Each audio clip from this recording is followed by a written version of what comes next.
ang ganda guys ng suggest ni natin na bumili siya ng atay. So atay bigay ko daw dito. So atay nga talaga, atay. So bukas guys yung nabibili ng atay. Main ka pala.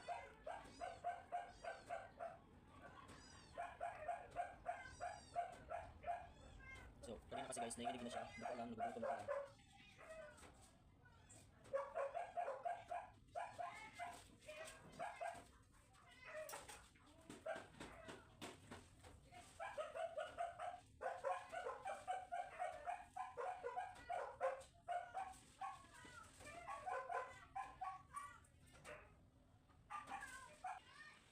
Ubus na. Balik, kaya. Kaya ulit. Oo, dali. Dali, kaya. So, okay na siya ngayon guys. Ikumpara siya nung nakaraan talaga halos di siya makatayo.